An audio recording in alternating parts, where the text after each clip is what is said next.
Hare Krishna, welcome everyone to today's live reading from Brilliant as the Sun, retelling of Srimad Bhagavatam, Canto 1, The Sages of Naimisharanya, written by Krishna Dharma Prabhu and Chintamani Dham Mataji. At the moment we are on chapter 13, so let us commence our reading. Om Namo Bhagavate Vasudevaya, Om Namo Bhagavate Vasudevaya, Om Namo Bhagavate Vasudevaya.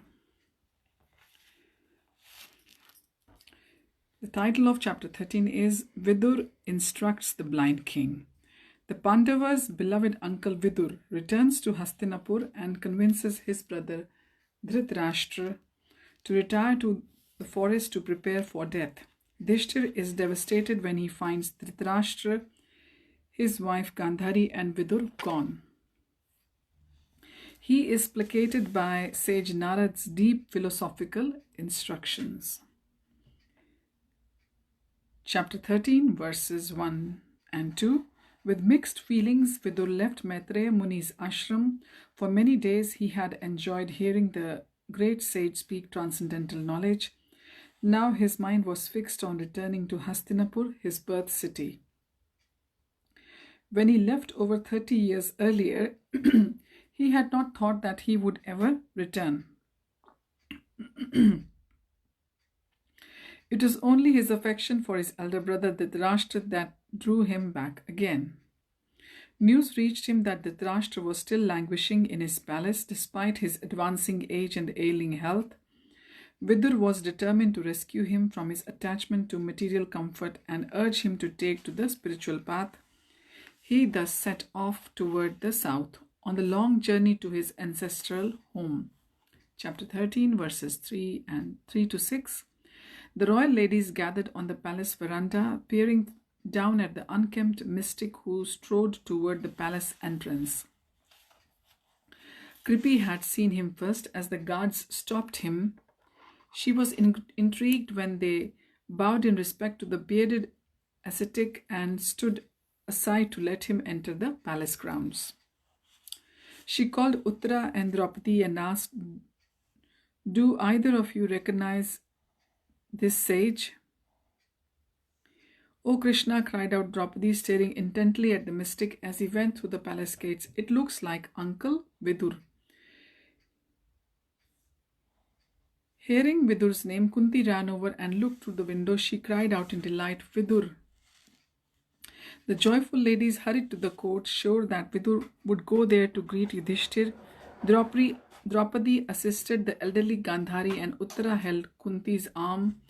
Entering the royal court, they saw Yudhishthir and other Pandavas speaking with Dhritarashtra, Kripacharya and Satyaki.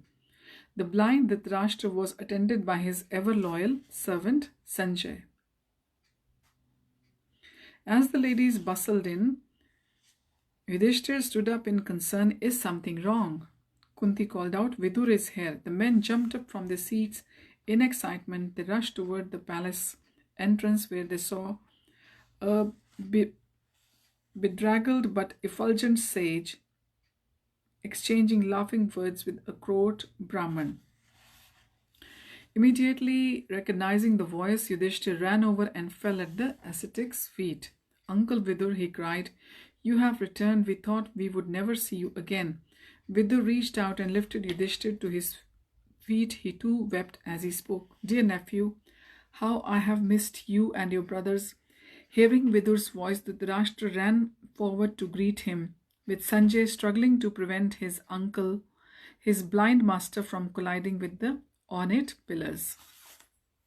"My brother, you are back," Dhritarashtra cried out, his voice breaking in tearful joy.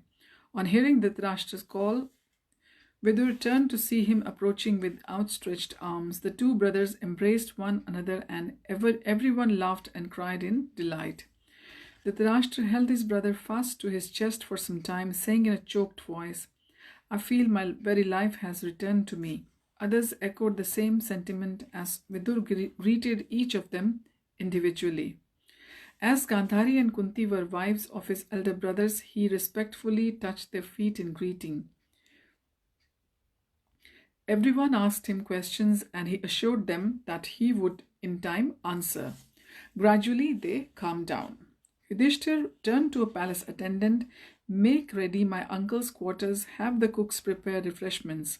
As the attendant hurried away, the Pandavas and the other members of the royal court accompanied Vidur inside. They observed the Vedic rituals for receiving respectful guests, concluding with Yudhishthir washing Vidur's feet. Chapter 13, verses 7 to 8. The next morning, Vidur was given a seat of honor in the royal court. Noticing that Dhritarashtra was not present, Vidur asked after him, "Our uncle is still resting. I think the excitement of your arrival yesterday has tired him," replied Yudhishthir. All eyes were on Vidur as Yudhishthir began to reminisce. "My uncle, do you remember how you protected us and our mother from so many calamities? Your partiality, like the wings of a bird shielding its young, saved us from poisoning and arson." Vidur remembered well how Duryodhan and his maternal uncle Shakuni had repeatedly tried to kill the young orphan brothers. Thankfully, Vidur's spies had always alerted him to their schemes, which he had expertly foiled without bringing the hostility into the open. Chapter 13, verses 9 to 11. Yudhishthir continued, "Uncle, you have been traveling for many years. Please tell us which pilgrimage sites you have visited and how you maintained yourself. Devotees of your caliber are actually holy places incarnate, since the Lord resides in your heart. Thus you purify even sacred places with your presence."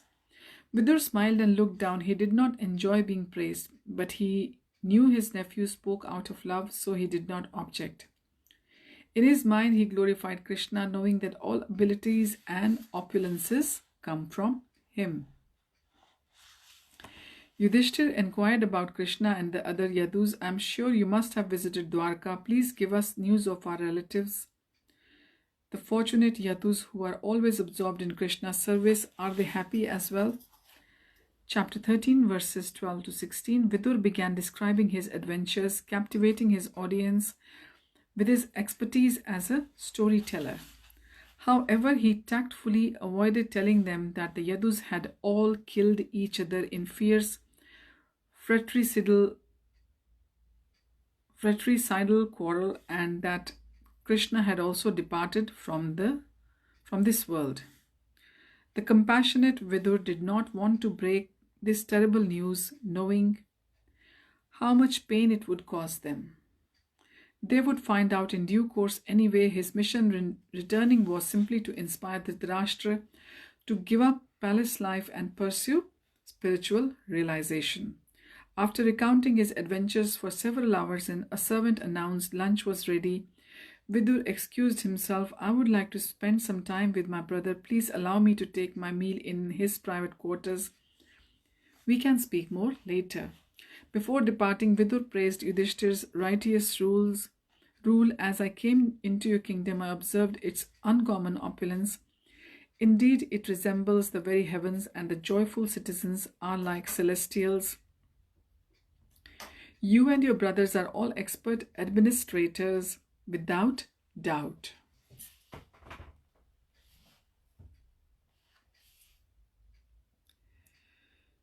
Chapter 13, verses 17 to 34. When Vidur entered his brother's private quarters, Dhritarashtra and his wife Gandhari had already begun their lunch. The table was laden with variety of choice foods cooked in ghee. Dhritarashtra was complaining to his wife, "My ankles are terribly swollen, and I was again unable to sleep last night because of my skin itches." Gandhari sighed. "The doctor warned you these rich foods put too much strain on your liver. Dear husband, I implore you to follow his advice." The old queen had taken to severe asceticism for some years and ate very little. But despite her entreaties, her husband had not followed suit. Hearing her once more suggest that he control his eating, Dhritarashtra became sullen and did not reply. Gandhari shook her head. "What can be done? You refuse to eat a simple diet and complain when you suffer the consequences." Realizing that his brother and sister-in-law had not heard him enter, Vidur said, "Have I come at a bad time?" Startled, Dhritarashtra dropped his spoon and turned his head fearfully. When he understood it was Vidur, he became jolly, remembering the many meals they had taken together. "Sit, sit. I hoped you would come. Here are your favorite dishes." Vidur laughed. "Brother, for over 30 years I have eaten simply. My digestion is no longer accustomed to such rich food. I will just take a little fruit." Dhritarashtra waved a hand and servant quickly brought a large platter of fruit from which Vidur ate a small amount. He loved his brother and it saddened him to see him still attached to material comforts. Human life was meant for realizing the sense. Those overly attached to cannot abandon my responsibilities. I guide Yudhishthir in all areas of policy. He would be lost without me. He began to cough uncontrollably and spat out phlegm mixed with blood. Grasping his chest, he cried out, "Gandhari, help me. I feel I am about to die. Please call the doctor immediately." The elderly blindfolded Gandhari fumbled to her husband's side, commanding the maid to call the doctor. She frantically rubbed the Dhritarashtra's back and chest. Soon the doctor rushed in to find him perspiring heavily. Vidur sat silently as the doctor massaged the Dhritarashtra's chest, gave him medicines, and chided him for continuing to eat such rich food. When he left, the Dhritarashtra lay down exhausted from his ordeal. Gandhari sat at her husband's feet and gently pressed his legs. "It's my heart," the Dhritarashtra told Vidur by the way of explanation. "Often I cannot sleep because of the severe pains in my chest. I think it is stress. Bhim is so vicious and unforgiving. He stands outside my window and loudly boasts of the day he broke Duryodhan's thigh in battle. Other times he jokes about how he ripped out Dushasan's heart and drank his blood. I think if it were not for Yudhishthir, that vengeful man would also tear out my heart." As he spoke, Dhritarashtra became increasingly agitated. Vidur took his brother's hands into his own and pleaded, "My dear king, please leave the place immediately with me. Just see how fear has overtaken you. If we remain in the bodily concept of life, the Lord in the form of time will snatch from us all we possess, including out our very own life. What to speak of our wealth, honor, children, land, and home." We know that Vidur is the voice of reason, and he has come back to wake up the blind king. The Dhritarashtra pulled his hands away. "What are you saying, brother? Where should I go? I am not like you. I am accustomed to palace life. I cannot live as a mendicant." Vidur persisted. "Your father, brother, well-wishers and sons are all dead and gone. Your life is all but over. Your body is overtaken by invalidity and you are living in the home of another. You have been blind from your very birth and now your hearing is failing. Your memory is shortened and your intelligence is disturbed. Your teeth are loose, your liver is defective and you are coughing up mucus." The Dhritarashtra winced. "Do not speak so harshly, Vidur. Remember, I am your elder brother." Vidur stood and walked up and down the room in exasperation. "Alas," he cried, "how powerful are the hopes of a living being to continue his life. Verily, you are living just like a household dog eating remnants of food given by Bhim." "That's not true," exclaimed Dhritarashtra, turning away from Vidur, finding the accusation too difficult to swallow. Vidur sat next to his brother and placed a hand upon his shoulder. "Dear brother, there is no need to live a degraded life and subsist on the charity of those whom you tried to kill by arson and poisoning." The Dhritarashtra looked shocked. No one had referred to those incidents in many years. He had blocked them from his mind. "Do not look so surprised, brother," said Vidur. "Yudhishthir may treat you like his chief counselor, but I know he has not forgotten your mistreatment of him. How could he, after all? You grievously insulted Draupadi and usurped their kingdom and wealth." The Dhritarashtra winced. "Have you returned to simply cause me pain?" In despair, Vidur stood up and exclaimed, "Despite your unwillingness to die and your desire to live even at the cost of honor and prestige, your miserly body will certainly dwindle and deteriorate like an old garment. Kneeling next to Dhritarashtra's bed, Vidur's voice became pleading. Brother, listen to me. In old age, a wise person goes to an unknown remote place and, freed of attachment, quits his material body when it has become useless. Such a first-class man realizes the falsity and misery of this material world. He thus leaves home to depend fully on the Lord dwelling within his heart.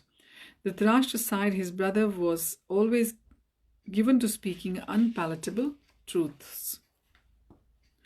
No matter how hard they were to hear, time had proven again and again how beneficial were his words. In the past, to his great detriment, he had ignored his brother's pleas, yet still Vidur had returned to help him. Relinquishing his pride, Dhritarashtra sat up in his bed and said, You speak the truth, brother, but what can I do? Vidur shed tears of relief. My dear brother, please live with me. Leave with me this very night. We shall go toward the north. Do not let anyone know. I must tell you. Yudhishthir objected. Dhritarashtra, no, brother, insisted Vidur. He will try to convince you to stay here. Dhritarashtra hesitated. Maybe I should stay. After all, I am blind. Vidur spoke urgently. You must try to become detached from material life. Otherwise, you will be forced to take birth again. I have performed many sacrifices in this life. I will surely get a good rebirth. Okay, we will continue the reading from here onwards. This is a bit long chapter. So many wise words being spoken by Vidur. And Vidur Niti is also very famous, as we all know. It's very nice to go to the purports of chapter 13, and we will continue our reading next time. Thank you for joining. Hari Om Tat Sat. Hare Krishna.